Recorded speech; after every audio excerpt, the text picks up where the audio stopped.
आणि या तासाची मोठी बातमी आहे, रवींद्र वायकर यांना मुंबई पोलिसांकडून आता क्लीन चिट मिळालेली आहे। ओएसिस फर्टिलिटीच्या तज्ञांनी IVF उपचार पद्धतीद्वारे 1 लाखांहून अधिक जोडप्यांना मातृत्व प्राप्तीचा आनंद दिला आहे। मोफत अपॉइंटमेंट बुक करण्यासाठी आजच संपर्क साधा। जोगेश्वरी भूखंड घोटाळा प्रकरणामध्ये EOW कडून कोर्टामध्ये सी समरी रिपोर्ट सादर करण्यात आलेला आहे। गैरसमजामधून मुंबई महानगरपालिकेने गुन्हा दाखल केला आहे असं पोलिसांनी म्हटलेलं आहे। त्यामुळे रवींद्र वायकर यांच्यावरचे गुन्हे आता मागे घेतले गेलेले आहेत। मुंबई महानगरपालिकेकडून दाखल केलेली तक्रार ही गैरसमजामधून केल्याचा दावा देखील करण्यात आलेला आहे। रवींद्र वायकर, त्यांच्या पत्नी मनीषा आणि त्यांचे भागीदार आसू नेहलानी, राज लालचंदानी, प्रीतपाल बिंद्रा आणि आर्किटेक्ट अरुण दुबे यांच्या विरोधात हा फौजदारी गुन्हा दाखल झालेला होता।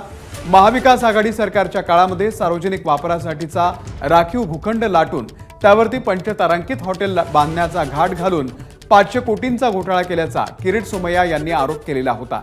या गैरव्यवहारामधून पालिकेचा महसूल बुडवल्याचा आरोप करत पालिका अभियंता संतोष मांडवकर यांच्या तक्रारीवरून आझाद मैदान पोलीस ठाण्यामध्ये हा गुन्हा दाखल झालेला होता।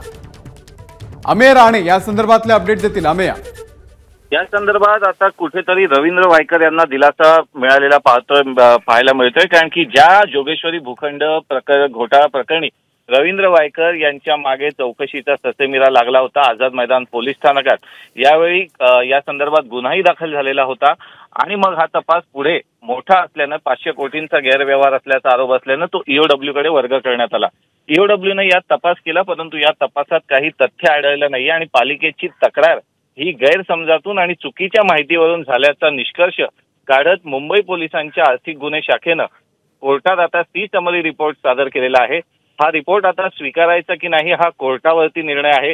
या प्रकरणी भाजप नेते किरीट सोमय्या यांनी टीकेचं रान उठवून वायकरांच्या विरोधात एक मोहीम उघडली होती आणि त्याचाच परिणाम म्हणून हा गुन्हा दाखल झाला होता। यात वायकर, त्यांचे कुटुंबीय, त्यांचे भागीदार अशा सगळ्यांचीच नावं होती आणि सार्वजनिक वापराचा भूखंड वैयक्तिक कारणासाठी एका पंचतारांकित हॉटेलसाठी वापरल्याचा आरोप वायकरांवर होता। वायकरांनी सुद्धा या संदर्भात न्यायालयीन लढा दिलेला होता।